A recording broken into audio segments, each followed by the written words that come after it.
important that if you want to reach here or you're already here, take care of your health, of yourself and the entire family. And that's where diet and nutrition plays a very, very important role. Whether you are a girl child, whether you're an adolescent, whether you're a teenager, you're an adult, you are or you are gracefully aging. You need to be healthy because today if you invest your time today for the next 60 minutes, out of which there's some information on diet and some on exercise. Today, whatever you listen to will be an investment for a long time. Because no matter what changes come in your life, if diet is correct, even medicines are not required in the longer run. So it's important to understand what you need to eat. Typically, if you eat something that you okay, you may think that okay, I'm eating dal, sabji, bhaji, roti, everything. But for me, as a dietitian, or technically speaking, let's look what are carbohydrates, proteins, fats, and based on your age group, what are you supposed to eat? So generally, we don't think only when the woman gets pregnant, she focuses a lot on her eating pattern, what to eat, what not to eat. But that's not all.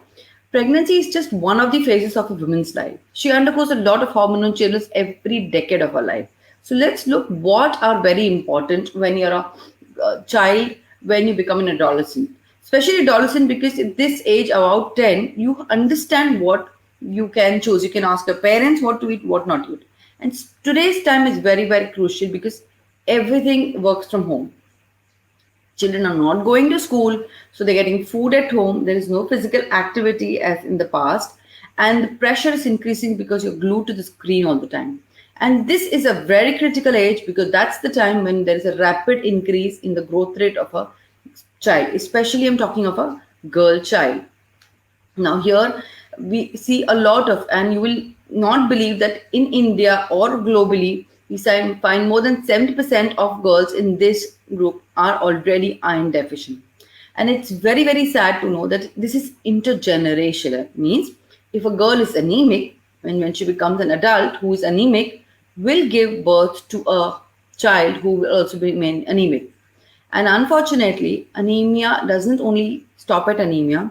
Because of low hemoglobin levels, you're also vulnerable to other diseases. Your immunity becomes low. So this child born to an anemic mother may be anemic, and this goes on for generations and generations. And if you see more than 70% are at this stage. So let's work on them at the right stage. And today, not only that, because every child is sitting at home and doing online classes, the weights, the weighing scales are showing big numbers, and that's a worrisome. Unlike earlier, when I would see the girls, in lower socioeconomic status or anywhere, would get less food. But today, you're eating, but may not be nutritious. But it's important to eat because, if you start eating junk food, you also see pimples coming in your skin and your body images changes. And that's very worrisome for the girls. So it's important to select certain nutrients for this age group. So all the mothers and all the fathers, all the parents listening today to this webinar must focus on these few nutrients so that we take care of all the challenges. And this is the time when your body requires good amount of protein because the child is growing. Proteins come from both veg and non-veg sources. I'll come to the protein slides at the end, but protein is very, very important. Another important micronutrient is iron because, as I said, the girl child especially starts menstruating anywhere between this age group. So give them foods which are rich in iron, whether they come from green leafy vegetables, whether it comes from egg for the non-vegetarian, or even dals and pulses.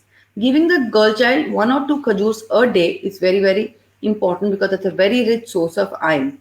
I want to break a myth here that spinach is not the richest source of iron. All the green leaf vegetables, other than spinach, also have a lot of iron, like methi, shepu, cholai ki bhaji. So choose any of these. Don't depend only on the Popeye's favorite spinach. Other important micronutrient is calcium and vitamin D because the child is growing, the size of the bones are increasing, and you need to build up the stores right from today to ensure that the child doesn't get osteoporosis as an adult. So all the milk and milk products like दूध, ghee, paneer, dahi, दूध की बनी हुई किसी भी चीज को focus करना है. Besides that, for non-vegetarian, surprisingly, fish has most of the nutrients like protein, calcium, and also vitamin D. Now we are having children indoors all the time. Encourage them to go out in the sun to get vitamin D, and this will also improve their focus, their attention while studying, their cognitive health will be much, much better. So if you focus on these four nutritions, you're taking care of their good growing age.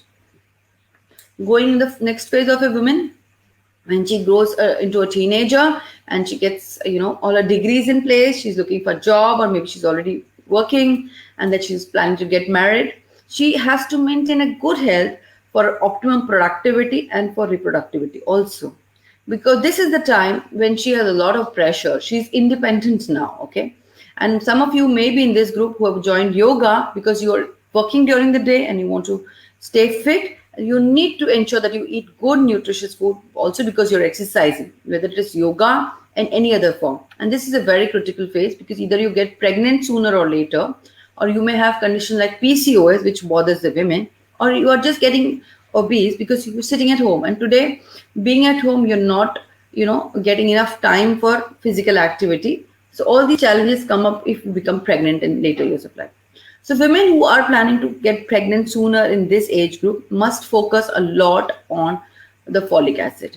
Here the audience is not of pregnant women, so I will not go into details of pregnancy and lactation, but ensure that women of this group should start taking folic acid after consulting their gynec, because that's very important for blood production and very, very vital for the child also who is going to be born. Besides this, as always, calcium stores, because calcium depletion begins at this age, and protein, because you always want to remain lean and you want to build up your immunity. And today all the adults or younger generation or older generation are all worried about their immunity. They're all worried about the infection from COVID-19 virus. So it's important to keep your proteins level up at all the times. And if you're a midlife woman who's watching this show today, and if you're the peak of your career, you are doing excellent in your career, and you have your husband also, doing excellent in your career, and your children are growing up, they're also teenagers by now. So your burden, your stress, anything and everything increases in your life. And here at this stage, you're also at a high risk of diseases which are communicable and non-communicable, especially different types of cancers like breast cancer, ovarian cancers, diabetes, hypertension. And as you turn 40, all of us, including me, have experienced it. The minute you turn 40, you wonder why at the age of 40, all of a sudden all these things erupt. It's only because you've taken care of your earlier two phases, you will have a smoother, midlife. And midlife crisis, you're also heading towards menopause. So in the midlife itself, there are many different phases that a woman may be. So you have to balance everything, whether it is work, whether it is family, or whether it is your own health, because all these diseases like blood pressure, diabetes, which I mentioned, begin at this age. So you have to be very, very particular, and especially for certain micronutrients like magnesium and vitamin B12 play a very important role. Why vitamin B12?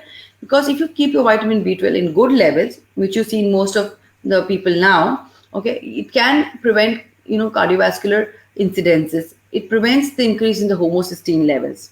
It's important to consume foods which are either non-vegetarian. Even milk is an animal sourced food. So you have to take foods which are based coming out of low-fat milk and milk products.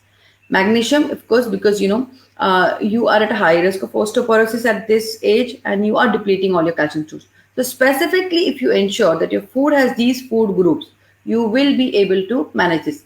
Very important food group which is important for this is consuming a few or a handful of nuts and dry fruits. When I say nuts and seeds, they could be the flax seeds, sunflower seeds, sesame seeds. These are rich in minerals and magnesium, selenium, loads and loads of antioxidants and good quality fatty acids. They're all going to keep your skin glowing, your hair glowing. At the same time, will give you a lot of protein to keep you all the time, giving enough energy, preserves your lean muscle mass, and also keeps up your immunity. So if you keep these things few in mind, you will be able to manage the midlife crisis very, very well. The next beautiful phase of your life, when you're beautifully aging, you may sometime begin, some of you may have just started the yoga now. Okay, but it's never too late to work towards yourself. And don't think that if you haven't eaten some healthy foods in the past, like quinoa or avocado or some millets or ragi, you can begin now. It's never too late. Now here, there may be other issues which may not have come in the past, because you've menopause your estrogen levels have reduced. Okay, and because of which you have calcium loss, bone loss, you may find pains, aches. And today women are not sitting at home like, if you've grown 60 plus, you still continue work, still take care of your grandchildren, and you still have your career. You may call it a second innings of your life. You may start a new career altogether at this age. So you have to take care of yourself in this age, specifically besides protein, calcium, vitamin D, fiber in your diet. Because the stomach is, the GI system is in the weaker stage of, as compared to the earlier few stages of your life. So you need to eat a lot of fiber-rich foods. The fiber comes from all the whole grains. So try and avoid everything which is made out of maida. Okay, you may choose whole grains instead of that. You may also try new recipes which are made out of millets. So if your grandchildren and your daughter and your son or your husband can all, integrate some fiber-rich foods. Try and avoid drinking fruit juices, because if you're diabetic or prone to diabetic, that will also add up to the burden.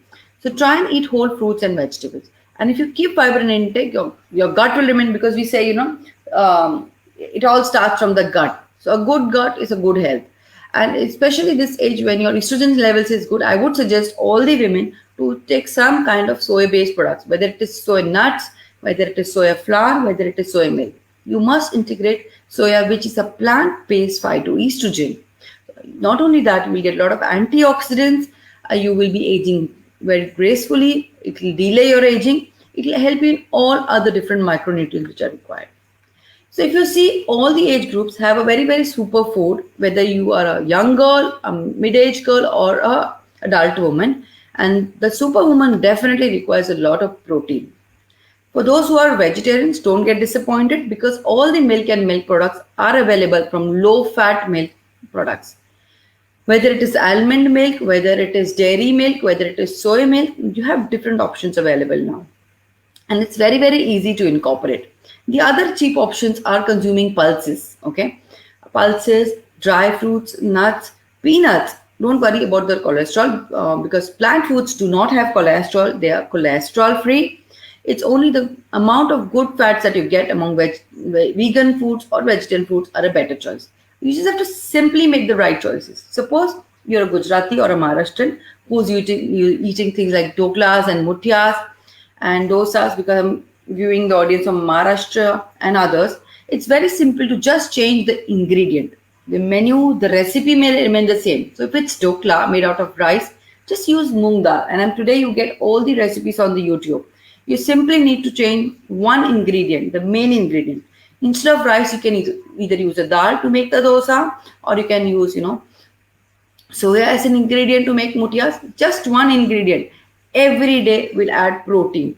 And if you learn that you need at least 1 gram of protein per kg body weight, suppose you weigh 60 kgs, you need anywhere between 55 to 65 grams of protein. And it's not so difficult to meet your protein requirement, provided you make the right choice. The key to all this is that basically you are what you eat. So if you want to stay healthy, you have to make the right choices. So neither exercise, neither diet alone are enough. You need to have a balance of both, especially when you're exercising. It's only because, not only because it's Women's Day and you're a woman, it's only because if you focus, you can bring a change. You cannot depend on anybody else to bring a change in your life, because a woman can change the entire house, the entire society, and the country at large. So at the end, I want to wish everybody again a very happy Women's Day. And I don't wish women to have more power over men, but over themselves. A self-control, good selection of food, control, and saying no to junk food,